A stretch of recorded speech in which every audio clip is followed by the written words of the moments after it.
Cerita novel Kaisar Penentang Langit. Selamat menyimak dan menikmati. Bab 2990. Mun Yangui berdiri di sana, dan embusan udara beriak di sekujur tubuhnya. Mata makhluk itu langsung terbuka, bagaikan lonceng tembaga, berwarna hijau aneh, dan niat membunuh langsung terpancar. Ini aku. Suara Mun Yangui merendah, dan niat membunuh makhluk itu lenyap, berubah menjadi kekaguman yang kuat. Ia berdiri di sana, menatap makhluk itu, dan mengucapkan beberapa patah kata perlahan.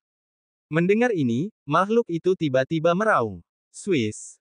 Detik berikutnya, sosok Mun Yangui bergerak, dan ia melihat lokasi pemakaman Wuji, terutama pemakaman yang sangat besar, lalu bergerak, melangkah masuk, dan langsung menghilang di tempat ini.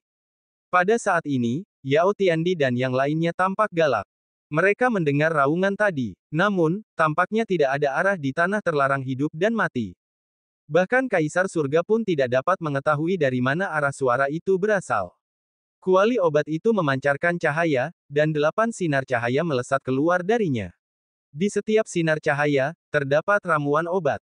8 herba itu bagaikan 8 praktisi, menuju ke 8 arah.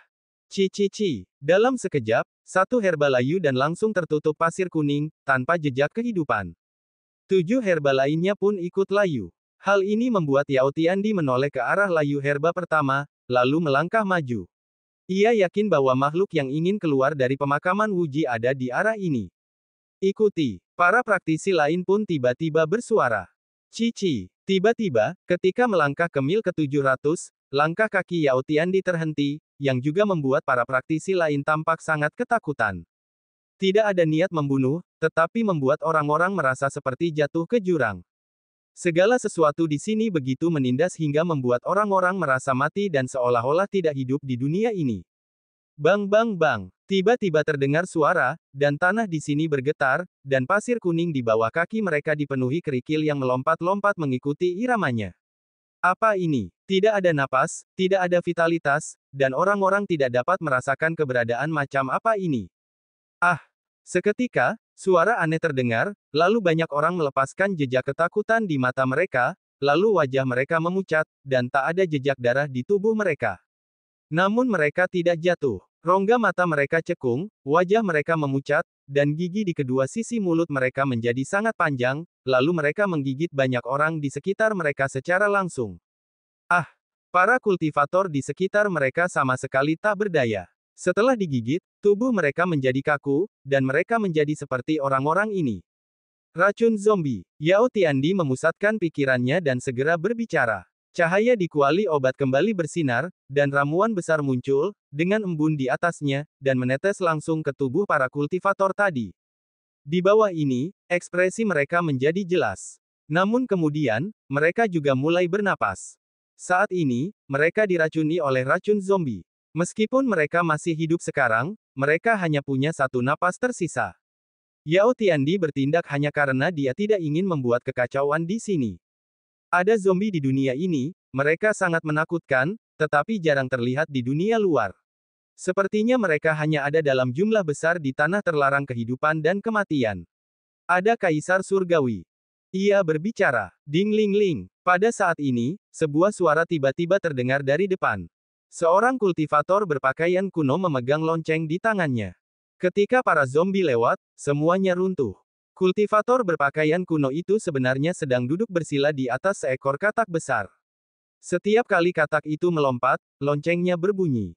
Di belakang mereka, barisan kultivator zombie melompat-lompat, lengan mereka terentang ke depan, lutut mereka tidak ditekuk, dan mereka bergerak dengan melompat. Apakah ini suku zombie? Banyak kultivator yang melihatnya untuk pertama kalinya dan merasa ngeri. Kuku para kultivator zombie ini sangat panjang, dan mulut mereka mengeluarkan bau busuk.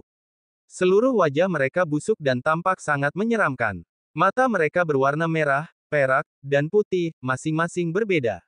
Yang paling mengejutkan adalah ternyata ada kultivator zombie dengan rambut di tubuh mereka, dan mereka dipenuhi roh jahat. Lonceng di dalam katak itu pasti harta karun. Lonceng itu mungkin mengendalikan suku zombie. Jika aku mengendalikan suku ini, aku mungkin tahu rahasia area terlarang, dan aku mungkin bisa mendapatkan lebih banyak harta karun dan meninggalkan tempat ini. Mata seorang kaisar langit menyipit dan ia langsung berbicara. Dalam sekejap, ia langsung bertindak. Di belakangnya, para kultivator dari klannya mengikuti. Mereka sebenarnya ingin menghalangi jalan kultivator zombie itu. Nyatanya, Kaisar Langit berdiri di depan katak itu. Ding-ling-ling. Pada saat ini, katak itu berhenti. Kultivator yang mengenakan pakaian kuno itu masih memejamkan mata. Serahkan harta karun ini. Para kultivator di belakang Kaisar Langit tiba-tiba berkata. Suku zombie telah berlalu, dan semuanya runtuh. Kata kultivator di atas katak itu. Ia bukan suku zombie dan tidak memiliki tanda-tanda keberadaan suku zombie. Namun, kemunculan makhluk seperti itu di pemakaman Wuji jelas bukan hal biasa. Kaisar Langit bahkan lebih berhati-hati. Ia sudah tua dan melangkah ke tempat ini, yang merupakan pertaruhan. Hidup atau mati. Sekarang setelah harta karun itu muncul, ini adalah kesempatan baginya untuk bertahan hidup. Ia tidak membawa peti mati batu. Ia tidak ingin mengubur dirinya sendiri. Ia hanya ingin bergegas dan memetik obat-obatan berharga. Para kaisar yang datang ke sini mungkin memiliki tingkat kultivasi yang sama. Namun, pikiran mereka benar-benar berbeda. Tujuan mereka berbeda, dan metode mereka juga berbeda. Ada yang ingin memetik obat-obatan berharga, ada yang ingin menjelajahi misteri reinkarnasi, ada yang ingin mengubur diri dan menjalani kehidupan lain, ada yang ingin memperebutkan harta, dan ada yang ingin mewarisi. Boom! Kini, di bawah konsentrasi kaisar ini, para kultivator klannya tiba-tiba meledak dengan kekuatan. Kue! Namun pada saat itu, katak itu membuka mulutnya dan berteriak, lalu meludahkan lidahnya. Ia langsung menggulungnya dan menggulung seorang kultivator ke dalam tubuhnya. Ludah! Lalu ia meludah lagi, dan pria itu hanya tersisa kerangka. Segala sesuatu di depan mereka mengejutkan para kultivator yang hadir. Ia hanya seekor katak, bagaimana mungkin ia begitu menakutkan? Bunuh. Namun mereka tidak punya jalan keluar. Raungan terdengar, dan para kultivator dari klan yang tersisa langsung menunjukkan kekuatan mereka dan melancarkan serangan setinggi langit, semuanya menargetkan katak tersebut. Pada saat ini, suara itu juga bergema di seluruh tempat. Di depan Sungai Hitam, Lin Yan mengangkat matanya dan melihat ke depan. Lin Yan menarik napas dalam-dalam. Arah itu adalah tempat yang mati. Sangat jauh dari jalan menuju kehidupan. Namun, karena cahaya itu berkedip, Yao Tiandi seharusnya ada di sana. Di bawah mata langit, bahkan jika tempat ini adalah pemakaman Wuji, itu bisa terlihat sekilas. Lin Yan akhirnya melihat jejak Yao Tiandi.